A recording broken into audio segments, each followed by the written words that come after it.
Welcome back na naman dito sa aking channel. Panibagong araw, panibagong video na naman tayo ngayon.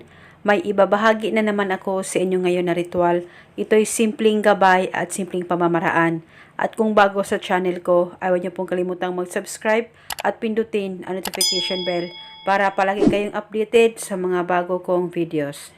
Ikaw ba ay bigla na lang hiniwalayan ng partner mo at hanggang ngayon ay mahal na mahal mo pa rin siya? At gusto mo na magkabalikan o magkaayos kayong dalawa? Gusto mo ba na sa pagbalik niya ay mas lalong maaakit at mahuhumaling siya sa'yo? Kaya kung gusto mo na maging ganon ang partner mo, gawin mo itong ritual na ituturo ko sa inyo ngayon. Dapat hindi kayo nagdududa o nagdadalawang isip na gawin ito. Nang sa ganon, manumbalik ang sobrang pagmamahal niya sa'yo at manumbalik ang sweetness ninyo sa isa't isa. Kaya gawin itong ritual na buo ang loob at tiwala mo. Ang gagawin mo lamang, kumuha ka lamang ng garapon. Dapat may takip po ang garapon na gagamitin nyo sa ritual. At pagkatapos, lagyan mo lamang ito ng kahit kalahating tubig. At pagkatapos nito, kumuha ka rin ng isang kutsarang asukal at ilagay ito sa garapon na may tubig. At pagkatapos, isulat mo sa papel, pangalan at apelyido. Ikaw ay mas lalong maaakit at mahuhumaling sa akin. Isulat mo lamang ito ng 3 beses, pangalan at apelyido at ang hiling. At pagkatapos nito, tupiin o i-roll mo itong papel kahit ilang tupi.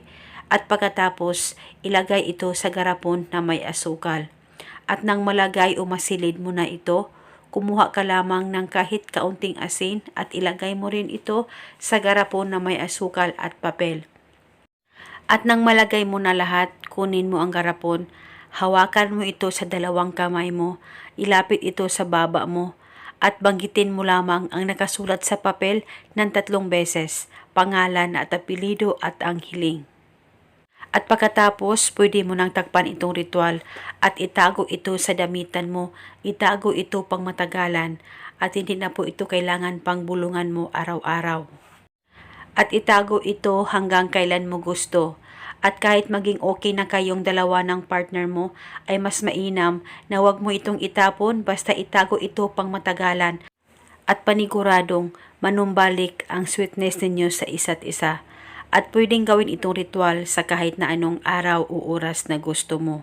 At kung kayo ay may katanungan, mag-comment lang po kayo sa baba.